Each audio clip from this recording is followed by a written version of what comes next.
नमस्कार, आप देख रहे हैं जी बिजनेस। आपके साथ मैं हूं अनुया यादव। बुलेटिन की शुरुआत करेंगे आज की सबसे बड़ी खबर से। देश के सबसे बड़े कॉर्पोरेट घोटाले में से एक पीएनबी घोटाले से मुंबई की एक ब्रांच से करीब 11,500 करोड़ का फर्जी घोटाला सामने आया है और इस घोटाले में बहुत बड़े बड़े नाम सामने आ रहे हैं। हम आपको बता दें कि इस हेराफेरी के पीछे अब तक जो खबर है उसके मुताबिक बैंक के कुछ चुनिंदा खाता धारकों को फायदा पहुंचाने के लिए ट्रांजैक्शन में गड़बड़ी की गई और ये गड़बड़ी 11,500 करोड़ रुपए तक की है। इसका खुलासा कैसे हुआ ये हम आपको बताएंगे।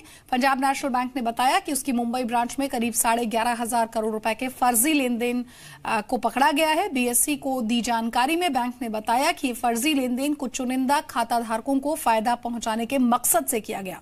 साथ ही साथ इस ट्रांजैक्शन के आधार पर दूसरे बैंकों ने इन कस्टमर्स को विदेश में एडवांस पैसे ट्रांसफर किए। बैंक ने इसकी जानकारी जांच एजेंसियों को दे दी है।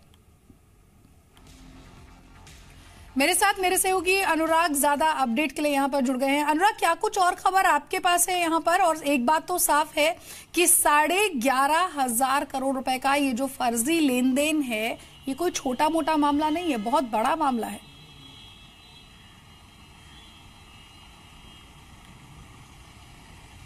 बिल्कुल, जैसा कि आप देख सकते हैं, मैं अभी जो पंजाब नेशनल बैंक की जो ब्रांडी ब्रांच है उसके बाहर ही खड़ा हूं और ये मामला शुरू हुआ सबसे पहले जो 280 करोड़ की एक लोन की जो सीबीआई जांच कर रही थी और उस लोन की जब जांच आगे बढ़ी तो उसके अंदर ये पता चला कि करीब 11,500 करोड़ रुपए का और गड़बड़ी का मामला है। और जिस तरह से और ये पूरा जो मोडस ऑपरेंडी इसमें रहा गया है वो फ्रॉडुलेंट एलओयू यानी लेटर ऑफ अंडरटेकिंग देकर ये जो पैसे उठाए गए हैं। और ये जो लेटर ऑफ अंडरटेकिंग थी वो इस ब्रांच की तरफ से इशू की गई थी और इस पूरे मामले में पंजाब नेशनल बैंक ने अपने 10 कर्मचारियों को भी सस्पेंड किया है और 2 कर्मचारी है जिसमें असिस्टेंट मैनेजर भी है बैंक के, उनका नाम तो एफआईआर तक में भी आया गया है।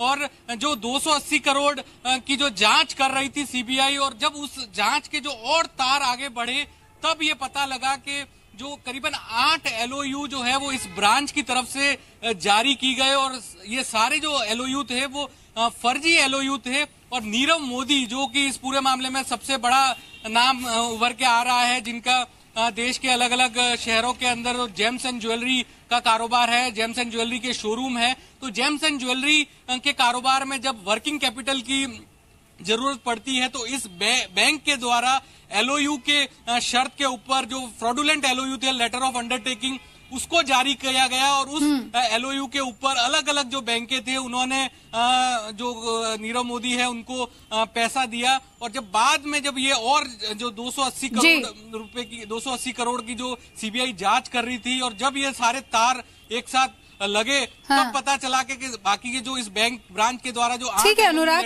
अपने दर्शकों को हम जरा ये बता देते हैं कि आखिर ये पूरा का पूरा मामला क्या है। आप इस स्टोरी में देखिए।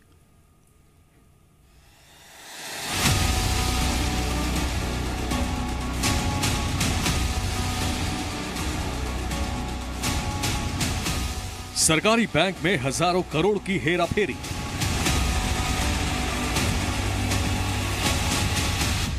करीब 11,500 करोड़ का फर्जी लेन देन।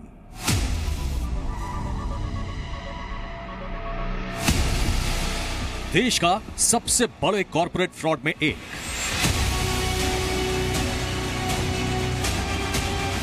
बैंकिंग व्यवस्था नियमों की नाकामी।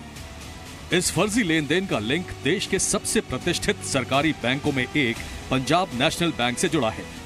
जब इस फ्रॉड से परतें खुलनी शुरू हुई तो सब हैरान रह गए क्योंकि सामने आ रहा था पंजाब नेशनल बैंक से करीब 11,500 करोड़ के फर्जी लेन देन का मामला। पीएनबी देश के टॉप 3 सरकारी बैंकों में शुमार है। इसका खुलासा कैसे हुआ ये आपको बताते हैं। बुधवार 14 फरवरी 2018 वैलेंटाइंस डे की सुबह पंजाब नेशनल बैंक की एक मुंबई ब्रांच में करीब 11,500 करोड़ रुपए का फर्जी लेन देन पकड़ा गया। स्टॉक एक्सचेंज को दी जानकारी में बैंक ने बताया कि ये स्कैम कुछ चुनिंदा खाता धारकों को फायदा पहुंचाने के लिए हुए। स्कैम का आकार इसलिए बढ़ा क्योंकि पीएनबी के इस लोन्स के आधार पर दूसरे बैंकों ने भी इन कस्टमर्स को विदेश में लोन दिए। बैंक ने इसकी जानकारी जांच एजेंसियों को दे दी। पंजाब नेशनल बैंक ने यह भी कहा है कि उसे पूरे घोटाले की रकम का अंदाजा नहीं हुआ है और अंदरूनी जांच अब भी चल रही है। सूत्रों के मुताबिक हेराफेरी मुंबई के पॉश रैडी हाउस ब्रांच में हुई। कहानी में दूसरा बड़ा ट्विस्ट है देश के मशहूर सेलिब्रिटी ज्वेलर नीरव मोदी का नाम इस घोटाले में शामिल होना।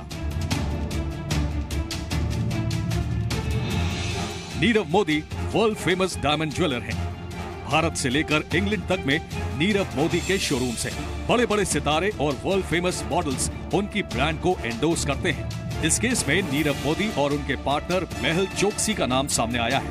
पिछले हफ्ते ही सीबीआई ने पीएनबी की शिकायत पर अरबपति नीरव मोदी, उनके भाई, पत्नी और चोकसी के खिलाफ 280 करोड़ रुपए की धोखाधड़ी का मामला दर्ज किया था। धोखाधड़ी का ये मामला 2017 का है और अब इस 11,500 करोड़ के फर्जी लेन देन में भी नीरव मोदी का नाम सामने आया है। वैसे इस मामले के सामने आने के बाद पीएनबी के शेयर में भारी बिकवाली देखने को मिली। इस खबर के बाद 11:48 तक बीएसई पर पीएनबी के स्टॉक 7.82% टूट गए।